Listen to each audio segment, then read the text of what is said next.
This video was made possible thanks to your support on Patreon. Subscribe on Patreon for early access to videos and additional content. There are steps that investigators must take when attempting to solve a case. They must look into witness accounts, collect crime scene evidence, and look for clues in the area and in the victim's life. They must comb through handfuls of different aspects of a person's life meticulously, because the tiniest shred of information could lead to a breakthrough.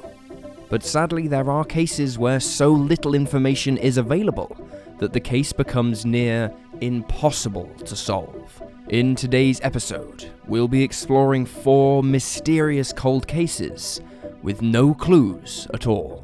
But first, I'd like to thank HelloFresh for sponsoring today's episode. Balancing everyday tasks with an intensive production schedule is not the easiest thing to do. That being said, it is not impossible. And with HelloFresh, we've actually discovered one of the best ways to make a fast-paced, productive lifestyle that bit easier to manage. HelloFresh is the industry's top meal kit service, making meal planning and cooking both easy and entertaining. For just a simple subscription, receive unique, seasonal recipes and already prepped ingredients in a box delivered right to your front door. No shopping required. The meals selected via HelloFresh are unbelievably delicious, full of 5-star recipes cultivated to fit any special diet, such as pescatarian or low-cal, and are made with food sourced directly from farmers. HelloFresh also focuses on sustainability. If there's a cause worth fighting for, it's preserving our planet and all of its mysteries. And HelloFresh does their part by creating less food waste with exact measurements, delivering boxes in recycled packaging, and lowering the carbon footprint of grocery shopping by 25%. The best part is HelloFresh saves you so much time and stress. Meal prep and cooking times are designed to get food on the table in just 30 minutes, or even less with their quick and easy program. Multiple shops to the grocery store can take hours each week. Imagine the free time HelloFresh can give you to start that project or find that new hobby. The possibilities are endless, not to mention the 28% savings you'll keep in your wallet with HelloFresh's competitive pricing. Go to HelloFresh.com and use the code CCD12 to get 12 free meals, including free shipping. We cannot say enough how much HelloFresh has helped us balance our personal lives with work life, allowing to create even more and better videos for you. So sign up for your free meals today and support Cold Case Detective at the same time. And now let's dive in with this week's mysteries.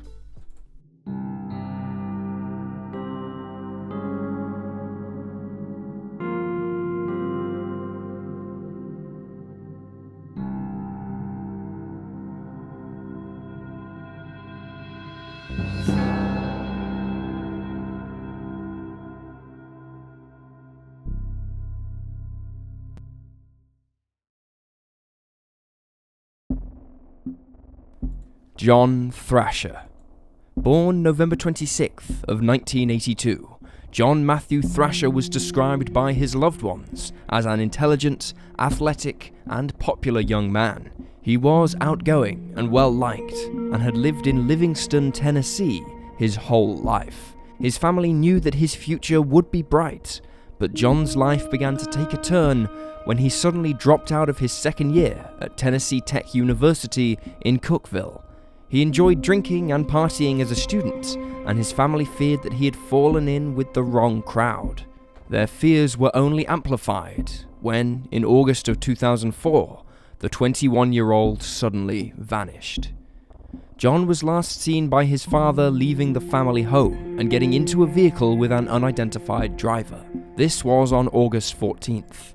However, the former student was not reported missing until 3 days later, because his family didn't have any reason to suspect that something had happened to him, or that he'd never be seen again. John's older brother, Charles, who often goes by Eddie, said that his sibling was not the type of man to just disappear. One uncorroborated witness sighting placed the 21-year-old at the Putnam County Fairground in the vicinity of the 800 block of Bunker Hill Road in Cookeville, Tennessee, 30 miles from his home, on the day he vanished. However, Eddie has told the media that he doesn't believe his brother made it that far, saying, "I think he was murdered, dumped, buried. Stories around here were sinkholes, caves." He also added that he felt John was hanging around with people he shouldn't have been.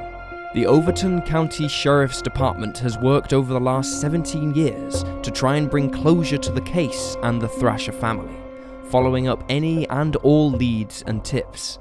In April of 2010, 26-year-old Deputy Chad Wesley Pritchard followed up a tip he received by traveling to the Standing Stone State Park, which consists of 10,000 acres of dense woods and is littered by sinkholes, and tragically fell to his death after the edge of a sinkhole gave way beneath his feet.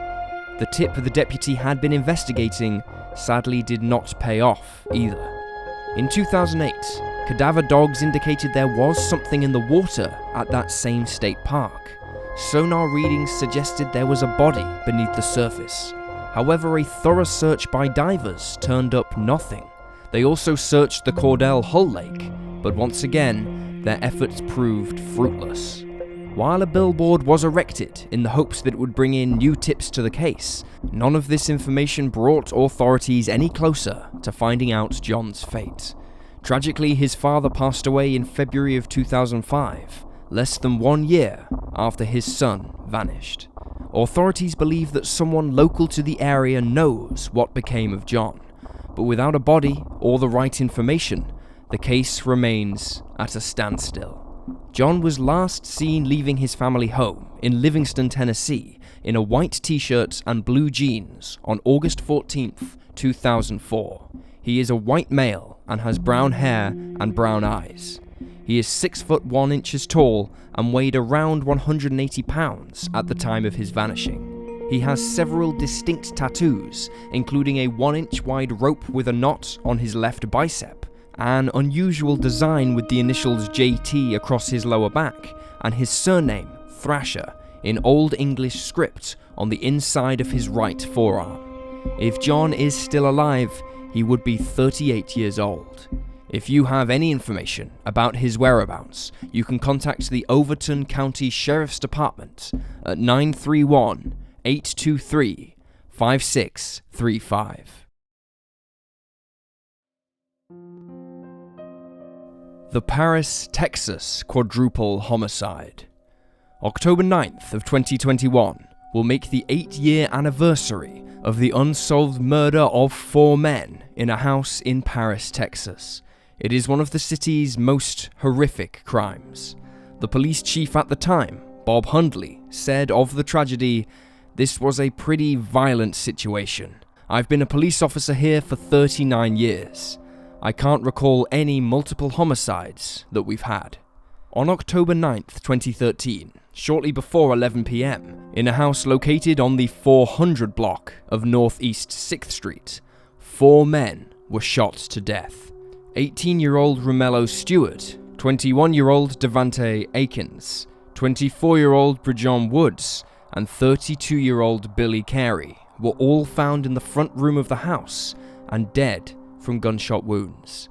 Emergency services received a call from a woman at around 11:23 p.m, where she explained that someone was bleeding at the home. First responders arrived on the scene to find all 4 men deceased. There are mixed reports about the woman who made the 911 call. Some articles claim that she had come to visit one of the men and had found them, while others have stated that she fled the scene before the medics arrived. Another article claimed that it was 2 women who phoned 911. It is unclear which account is correct. Investigators on the scene worked through the night until around 8:05 the following morning. Authorities did not confirm to the media if the crime was drug or gang related, and also declined to say whether or not multiple people were involved.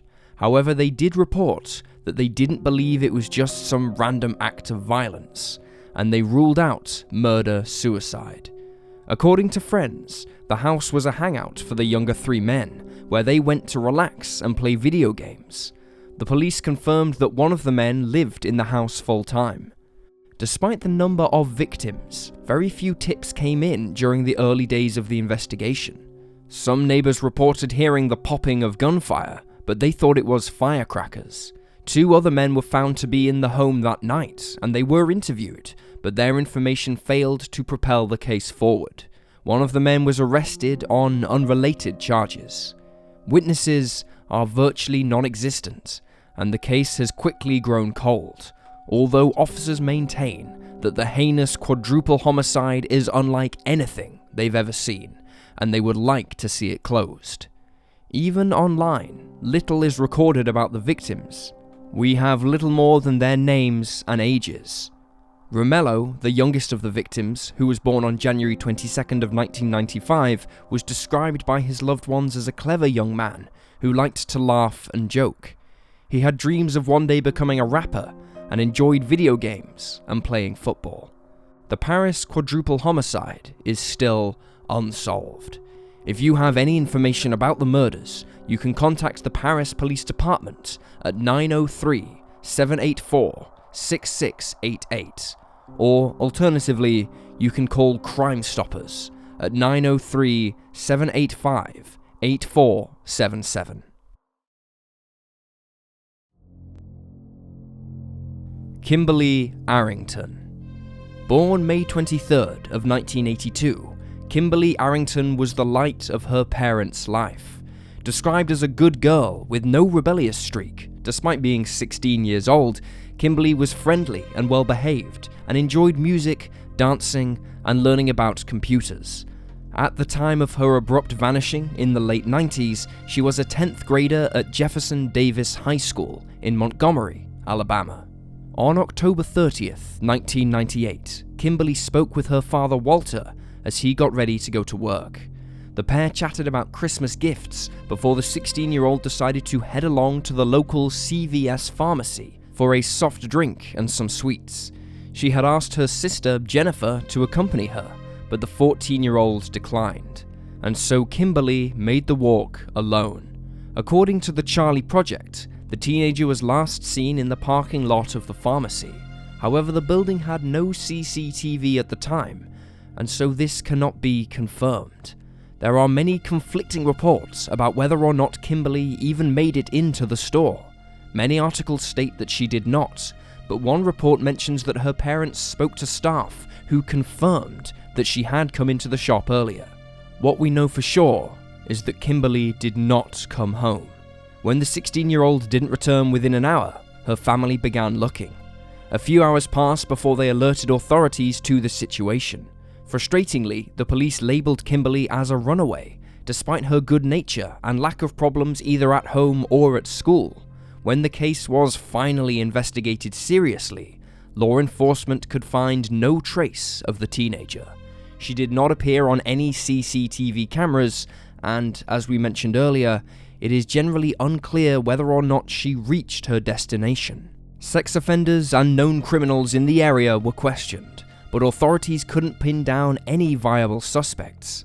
There has never been any strong evidence, leads, or suspects in the teenager's case.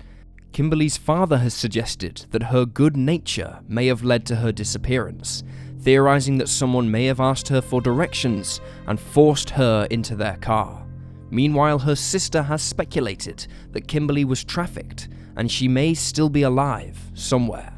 The lack of information in the 16-year-old's case makes it difficult to even suggest possible theories. Most online sleuths believed she was abducted by an opportunistic predator while she was going to or from the store. Many believe the truth about her fate won't come to light until someone confesses or Kimberly is found. Kimberly's mother passed away in 2005. Her sister Jennifer named her own daughter after Kimberly in 2004. The family continues to look for answers. Kimberly was last seen wearing a grey Bugle Boy shirt with a collar, light blue Levi jeans, and white Reebok trainers with a grey trim. She has a small surgical scar on the left side of her abdomen and had pierced ears at the time. At the time of her vanishing, she was suffering from severe allergies and preferred to spend her time indoors where she could avoid having bad reactions. She stood between 5'2" and 5'4" and weighed around 110 pounds. She is black with dark hair and brown eyes. If you have any information about Kimberly's vanishing, you can contact the Montgomery Police Department at 334-241-2651. Carlene Sessions Tengelsen. Carlene Tengelsen was just 16 years old when she vanished from Macon, Georgia in the 1970s. A junior at Southwest High School, her hobbies included drawing, dancing, and playing both the violin and the clarinet. By all accounts, Carlene was sweet, smart, and kind-hearted, and her sudden disappearance devastated all who knew her. On the afternoon of June 21st, 1972, Carlene left her home on East Street and drove the family's white 1963 Pontiac station wagon to the Westgate Shopping Center off Pio Nono Avenue. This trip was especially exciting for the 16-year-old, as she had recently passed her driver's test, and it was her first time behind the wheel on her own. The plan was that Carlene would pick her younger sister up from a summer day camp after she left the center. She had invited her younger brother and older sister to accompany her, but both declined.